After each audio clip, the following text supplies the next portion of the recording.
دیکھا ایک طرف سے شیر آ رہا ہے، شیر کو دیکھا تو اسے مخاطب ہو کے کہتے ہیں ہوں تو میں تیری خوراک، لیکن سن میں محمد کا غلام ہوں۔ آپ کہیں گے قاضی عجیب باتیں کرتے ہو، محبت تو ہمیں ہے، غلام ہیں رسول کے، غلام ہیں غلامی رسول میں۔ ڈریے گا نہیں، میں کوئی اختلافی بات نہیں کرنے چلا، اختلافی باتیں مجھے آتی ہی نہیں ہیں۔ غلامی رسول میں موت بھی قبول ہے، یہ وہ نعرہ ہے جو آپ بھی لگاتے ہیں، میں لگاتا ہوں، ہمارا بچہ اسے لگاتا ہے، اسے یاد ہے۔ کوئی اختلافی بات نہیں کرنے چلا، بس صرف یہ ایک پیغام دینے چلا ہوں۔ کبھی سوچا ہے کہ یہ ہم کیا کہتے ہیں کہ کیا قبول ہے؟ اصل میں سوچنے کی ضرورت اس لیے نہیں نا کہ سوچ کے کیا کرنا ہے، کہنا ہی تو ہے، کہنا ہی تو ہے، کہہ دیا۔ ہم نے کون سی باتیں سوچ سمجھ کے کہنی ہوتی ہیں، بس کہنی ہے، کہہ دی۔ قاضی صاحب قدم بڑھاؤ، پیچھے مڑ کے دیکھو بندہ ایک نہیں لفظ، بس کہنا ہے نا تو کہہ دیا۔ موت بھی قبول ہے۔ میں نے آیہ مبارکہ بھی اسی حوالے سے آپ کے سامنے تلاوت کی ہے اور آقا کا فرمان بھی۔ اللہ کرے میں آپ کی خاموشی میں وہاں تک پہنچ جاؤں۔ ہوتا ویسے مشکل ہے، مشکل ہو جاتا ہے بعض دفعہ، اتنے سارے جج مل جائے نا تو مشکل ہو جاتی ہے بات سنانا۔ اللہ آپ کو سلامت رکھے۔ ماشاءاللہ سن تو رہے ہیں نا، چلے سنا کچھ نہیں رہے، سن تو رہے ہیں نا آپ۔ موت بھی قبول ہے، یہ آخری حد ہے جس کو جا کے ہم نے ہاتھ لگایا، موت، اس سے آگے تو کچھ نہیں۔ حضور اکرم صلی اللہ علیہ وسلم کی ذات اقدس وہ ہے، میرا ایک جملہ اور سن لیجئے پھر اس بات پہ میں آتا ہوں۔ ایک دن صحابہ اکرام بیٹھے ہوئے ہیں نا، آپس میں باتیں کر رہے ہیں۔ ایک صحابی کہہ رہے تھے اللہ نے آدم کو صفی اللہ بنایا، اور حیران ہو رہے تھے اللہ نے ابراہیم کو خلیل اللہ بنایا، اپنا دوست بنایا، بڑا مقام ہمارے آقا کا ہے اور ابراہیم کو اپنا دوست بنایا۔ کہ اچانک سے پیارے آقا تشریف لے آئے، پوچھا کیا بات کر رہے ہو؟ یا رسول اللہ ہم یہ بات کر رہے ہیں اللہ نے ابراہیم کو اپنا خلیل بنایا، دوست بنایا۔ میرے آقا مسکرائے اور فرمایا پریشان نہ ہو، اللہ نے ابراہیم کو خلیل اللہ بنایا، مجھے حبیب اللہ بنایا۔ خلیل دوست کو کہتے ہیں، حبیب بھی دوست کو کہتے ہیں۔ گردن ہلا دیں، خلیل دوست کو کہتے ہیں، حبیب بھی دوست کو کہتے ہیں، لیکن دوستوں میں فرق ہوتا ہے۔ آپ کے بھی دوست ہیں، آپ نے ذہن میں درجے بنا رکھے ہیں، یہ دوست اس درجے کا، یہ اس درجے کا، یہ اس درجے کا، یہ دور کا، یہ قریب کا، یہ اس درجے کا، یہ اس درجے کا۔ اسے کچھ بتاؤں گا، اسے بہت کچھ بتاؤں گا، توجہ ہے، اسے کچھ بتاؤں گا، اسے بہت کچھ بتاؤں۔ یہ دور کا دوست ہے، یہ اگر کوئی چیز مانگے گا نا تو کہوں گا وہ پتنی بائک کی چابی کہاں رکھ دی، چھوٹے بھائی نے کہیں رکھ دی، نہیں مل رہی۔ اور یہ قریب کا دوست ہے، چاہوں گا کاش یہ کوئی چیز مانگے تو صحیح، اس انتظار میں رہوں گا کہ یہ کوئی چیز مانگے تو صحیح، طلب تو کرے۔ میں آپ کی خدمت میں علماء کی موجودگی میں ایک جملہ عرض کر رہا ہوں۔ حضور اکرم صلی اللہ علیہ وسلم نے امت سے محبت مانگی ہے، میں ذمہ داری سے بول رہا ہوں، حضور نے محبت طلب کی ہے۔ حضور نے فرمایا امتیو مجھے محبت چاہیے، مجھے محبت دو۔ یا رسول اللہ کرتے ہیں محبت، آقا فرماتے ہیں ایسی ویسی محبت نہیں چاہیے۔ یا رسول اللہ کیسی؟ توجہ کیسی؟ آقا فرماتے ہیں اپنے والدین سے زیادہ محبت میرے ساتھ کر۔ یا رسول اللہ بہت ہے، فرمایا نہیں اپنی اولاد سے زیادہ محبت میرے ساتھ کر۔ یا رسول اللہ بہت ہے، فرمایا نہیں ہر رشتے سے زیادہ محبت میرے ساتھ کر۔ یا رسول اللہ کافی ہے، فرمایا نہیں مال و دولت سے زیادہ، کاروبار سے زیادہ محبت میرے ساتھ کر۔ یا رسول اللہ کافی ہے، فرمایا نہیں اپنی جان سے محبت زیادہ میرے ساتھ کر، اپنی جان سے زیادہ محبت میرے ساتھ کر۔ کوئی کسی اور کہ فتوے کی ضرورت ہی نہیں، ہر بندہ اپنے گریبان میں خود جھانک سکتا ہے کہ میں حضور کے فتوے کے مطابق مومن ہوں یا نہیں ہوں۔ یا رسول اللہ اگر میں ایسی محبت نہ کر سکوں تو آقا فرماتے ہیں لا یومنو، پھر خود کو مومن نہ کہلوانا۔ یہ حضور کا فتوہ ہے۔ کس کا؟ کسی سے پوچھنے کی ضرورت نہیں، ہر بندہ خود اپنے گریبان میں جھانک سکتا ہے۔ آقا فرماتے ہیں پھر اپنے آپ کو مومن نہ کہنا، لا یومن، وہ شخص مومن نہیں ہے، وہ شخص مومن نہیں ہے۔ اب سوال یہاں پر یہ ہے، آقا یہ بھی تو فرما سکتے تھے میرے ساتھ اتنی محبت کر جتنی اپنی اولاد سے کرتا ہے، یقین جانو بڑی بات تھی۔ آقا یہ بھی تو فرما سکتے تھے میرے ساتھ اتنی محبت کر جتنی اپنے والدین سے کرتا ہے، یقین جانو بڑی بات تھی۔ آقا نے یہ کیوں فرمایا ان سب سے زیادہ محبت کر؟ اس لیے میں آپ کے سامنے ایک جملہ رکھنے چلا ہوں، اللہ کرے وہ آپ بھی سمجھ جائیں میں بھی سمجھ جاؤں۔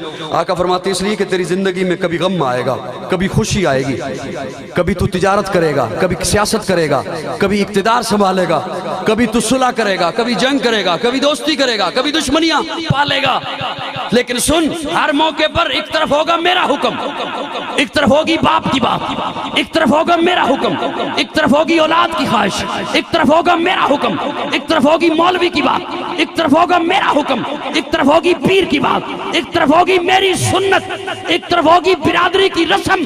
اگر محبت کا حکم ہوتا برابر، تو کہتا چاہے حضور کی مانو چاہے باپ کی مانو حکم برابر ہے، چاہے حضور کی مانو چاہے اولاد کی مانو حکم برابر ہے، چاہے حضور کی مانو چاہے معاشرے کی مانو حکم برابر ہے۔ آقا فرماتے ہیں حکم برابر نہیں، لا یؤمن احدکم حتی اکون احب الیہ من والدہ وولدہ والناس اجمعین۔ جب میری بات آ جائے پھر اب دنیا والوں کی باتیں آئیں، سب کی باتیں جوتے کی نوک پہ رکھ دے، محمد کے دامن سے جڑ جا۔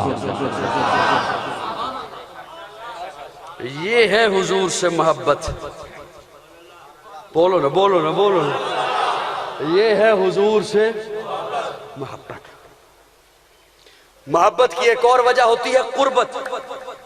کیا؟ تھوڑا تھوڑا بولیے، میں زیادہ ڈسٹرب نہیں کرتا آپ کو، مجھے ویسے ہی ڈرا رہے تھے کہ گھنٹہ بات کرنا، آپ کا مزاج تو بتا رہا ہے آدھا گھنٹہ کافی ہے، اور وہ ہو گیا۔ قربت کیا؟ یا رسول اللہ باپ میرے قریب ہے، باپ کا چہرہ دیکھو حج کا ثواب ہے، آپ کا تو میں نے زمانہ نہیں پایا، میں تو 1400 سال بعد آیا۔ اولاد میرے قریب ہے، اولاد کے منہ میں نوالا رکھو صدقے کا ثواب ہے، آپ کا تو میں نے زمانہ نہیں پایا، یہ میرے قریب ہے۔ اللہ قرآن میں فرماتے ہیں حضور ایسا قریب ہیں کہ ایسا کوئی قریب نہیں، اللہ کے بعد حضور ایسا قریب ہیں، النبی اولا بالمؤمنین من انفسہم۔ میں اس آیے مبارکہ کا ترجمہ نہیں کیا کرتا، میں حکیم الامت مولانا اشرف علی تھانوی کا قول پیش کیا کرتا ہوں۔ حضرت تھانوی لکھتے ہیں، اور ہے کسی کے پاس عشق کا ترازو تو حضرت تھانوی کا جملہ تولے۔ حضرت تھانوی لکھتے ہیں خودکشی کے لیے کوئی نہر میں چھلانگ لگائے حرام ہے، کنویں میں چھلانگ لگائے حرام ہے، خود سے مرنے کے لیے کوئی آگ میں چھلانگ لگائے حرام ہے، لیکن اگر آقا حکم فرمائیں چھلانگ لگا تو واجب ہے۔ اس لیے کہ ہمیں اپنی جانوں پہ وہ حق حاصل نہیں جو حضور کو ہماری جانوں پہ حق حاصل ہے۔ ہائے ہائے، میرا جملہ سمجھ آ رہا ہے دوستو؟ محبت کی ایک اور وجہ ہوتی ہے حسن۔ کیا؟ حسن۔ حسین کو ڈھونڈ کر لوگ ان سے محبتیں کرتے ہیں، آقا سے بڑھ کے کون حسین ہے؟ وہ جسے تھوڑا سا حسن ملا، آقا کے مد مقابل بات کر رہا ہوں، جسے تھوڑا سا حسن ملا، توجہ ہے؟ حضرت شاہ عبدالعزیز محدث دہلوی رحمہ اللہ لکھتے ہیں نا کہ اللہ نے حسن کو 100 حصوں میں بنایا، 99 ایک سائڈ پر کیے، ایک اٹھایا، اس کے 2 ٹکڑے کیے، آدھا حصہ ساری کائنات، ایک حصے کا 2 ٹکڑے، آدھا حصہ ساری کائنات میں، آدھا اکیلے یوسف کو، باقی 99 حصے اپنے محبوب کو، باقی 99 حصے اپنے محبوب کو۔ اسی لیے تو صحابی رسول مسجد کے سیر میں داخل ہوئے نا تو داخل ہو کے دیکھتے ہیں آقا آرام فرما ہے، اوپر 14ویں رات کا چاند ہے اور مسجد کے در و دیوار چمک رہے ہیں، تو صحابی رسول فرماتے ہیں میں سوچنے پہ مجبور ہو گیا یہ روشنی اس چاند کی ہے یا اس چاند کی ہے؟ روایت کرندہ ہے ابن مرارہ میں ایک شب سے ڈٹھا محمد پیارا چنوں 14ویں سی تے کوئی ستارہ میں دوہاں نو ویکھاں دوبارہ خدا دی قسم چن مدم دساوے محمد دا چہرہ سونا نظری آوے۔ اور جنہوں نے یوسف کو دیکھا انہوں نے پورے کاٹے،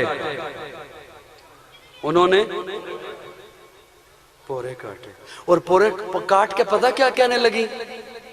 وَقَطَّعْنَا أَيْدِيَهُنَّ وَقُلْنَا، کٹنے کے بعد کہنے لگی وَقُلْنَا، کٹنے کے بعد کہنے لگی وَقُلْنَا حاشا للہ ما ھذا بشرا، یہ بشر نہیں۔ اب چلو قاضی عتیق جیسے زیرک بندے دو جملے میرے سمجھ لیں گے تو مجھے لطف آ جائے گا کہ ان کے حوالے میں نے کر دیا۔ بشریت کو جب بلندیوں پہ دیکھا،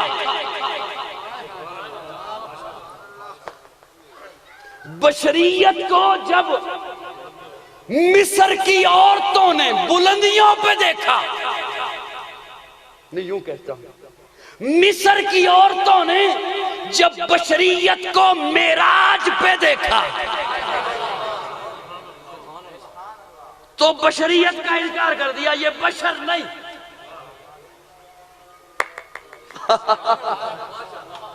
مصر کی عورتوں کی بات کر رہا ہوں، وہ اپنی طرف نہ لے جائے۔ مصر کی عورتوں نے جب بشریت کو عروج پہ دیکھا، معراج پہ دیکھا، بلندیوں پہ دیکھا تو کہہ دیا ما ھذا بشرا، یہ بشر نہیں۔ اب انہیں کون بتائے کہ اصل میں تم بشر نہیں؟ ہائے ہائے، انہوں نے خود کو دیکھا نا گندگی میں اور اس گندگی کو سمجھا بشریت، پھر دیکھا یوسف کو تو طہارت نظر آئی۔ مجھے ایڈریس دو میں گھر آ کے سمجھا۔ خود کو دیکھا تو غلاظت نظر آئی، اپنے گریبان میں جھانکا تو گندگی نظر آئی، اس گندگی کو سمجھا بشریت، پھر دیکھا یوسف کو تو پاکیزگی نظر آئی، طہارت نظر آئی، معراج نظر آئی، عروج نظر آیا، بلندی نظر آئی، رتبہ نظر آیا، اور سمجھیے کہ بشریت ہوتی ہے ہماری جیسی غلاظت، تو کہہ دیا ما ھذا بشرا۔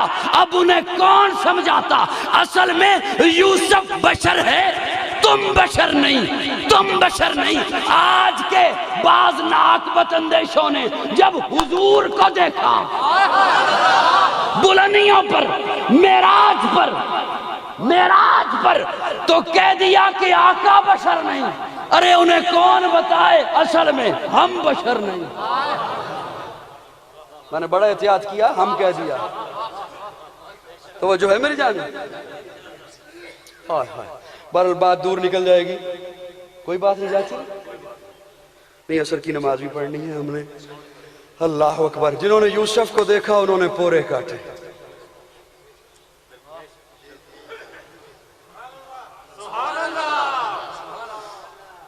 میرے شناختی کارڈ پہ نا اس وقت بھی پتہ آپ کی چاولی کا لکھا ہوا ہے، اور یوں نہ کرے میرے ساتھ۔ ہائے ہائے، جنہوں نے یوسف کو دیکھا انہوں نے پورے کاٹے، جنہوں نے میرے آقا کو دیکھا وہ پورے کٹ گئے۔ جنہوں نے یوسف کو دیکھا انہوں نے پورے کاٹے مدہوشی میں، پورے کاٹے مدہوشی میں۔ جنہوں نے میرے آقا کو دیکھا وہ مدہوش تھے، انہیں ہوش آ گیا۔ وہ مدہوش تھے، انہیں ہوش آ گیا۔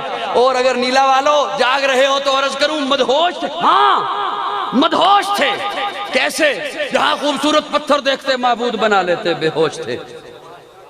جہاں خوبصورت جھنڈا دیکھتے مسجود بنا لیتے، بے ہوش تھے۔ کعبے کا ننگا طواف کرتے بے ہوش تھے، بیٹیوں کو زندہ دفن کرتے بے ہوش تھے، باپ کے مرنے کے بعد ماں سے شادی رچا لیتے بے ہوش تھے، تھوک پھینک کے چاٹ لیتے بے ہوش تھے، پانی پہ جھگڑتے، خون کی ندیاں نسلوں تک بہا دیتے بے ہوش تھے۔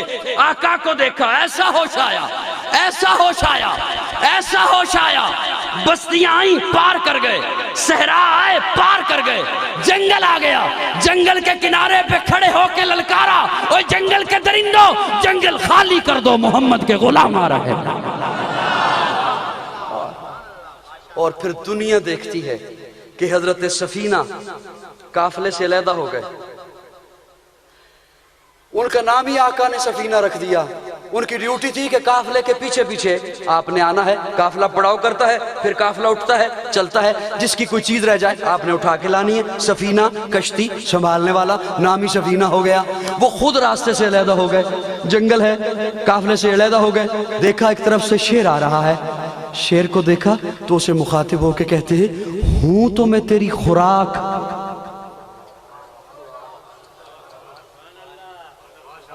ہوں تو میں تیری خوراک، تو چاہ رہا ہے مجھے کچھ صحت مند بندہ ملے، کچھ صحت مند جانور ملے، میں اسے کھا جاؤں، لیکن سن میں محمد کا غلام ہوں۔ ہائے ہائے ہائے، ہوں تو میں تیری خوراک، میں موجود ہوں اور مجھے کوئی یہاں پہ چھڑانے والا بھی نہیں اسباب کی دنیا میں، لیکن سن میں محمد کا غلام ہوں۔ دو روایتیں مجھے ملی، ایک روایت میں شیر گردن جھکا لیتا ہے، آگے آگے چلتے ہوئے حضرت سفینہ کو قافلے تک چھوڑ کے آتا ہے، اور ایک روایت میں ہے کہ شیر اپنے کندھے پہ بٹھا لیتا ہے اور قافلے تک چھوڑ کے آتا ہے۔ جنہوں نے حسن پیغمبر کو دیکھا انہیں ہوش کیسا آیا، ہائے ہائے ہائے۔ روم کے بادشاہ نے ایک بہروپیہ بھیجا حضرت عمر کو قتل کرنے کے لیے، جاسوس بہروپیہ بھیجا حضرت عمر کو قتل کرنے کے لیے۔ وہ آیا مدینہ میں، اور مدینہ میں آ کے کہتا ہے کہ پرائم منسٹر ہاؤس کہاں ہے، پریزیڈنٹ ہاؤس کہاں ہے؟ صحابہ نے، تابعین نے بتایا یہاں کوئی پریزیڈنٹ ہاؤس نہیں ہے۔ کہاں ہے پروٹوکول، کہاں ہے؟ انہوں نے کہا یہاں پہ کوئی ایسا نہیں ہے، مدینہ سے باہر چلا جا، جہاں پہاڑ ہیں، صحرا ہے، جنگل ہے، وہاں ہمارا امیر المومنین بیت المال کے اونٹ چرا رہا ہے۔ یوں ہوتی ہے ریاست مدینہ۔ ناراض ہو گئے ہو؟ یوں ہوتی ہے ریاست۔ حاکم وقت خیال رکھا کرتے ہیں عوام کا، رات کو پہرا دیا۔ حاکم وقت ریاست مدینہ میں پیدل ہے اور سواری پر غلام ہے۔ ریاست مدینہ میں حاکم وقت کہتا ہے میری اجرت ایک مزدور کے برابر ہو۔ انہوں نے کہا گزارا نہیں ہوگا، پھر فرمایا کہ میں مزدور کی اجرت بڑھا دوں گا۔ اللہ اکبر۔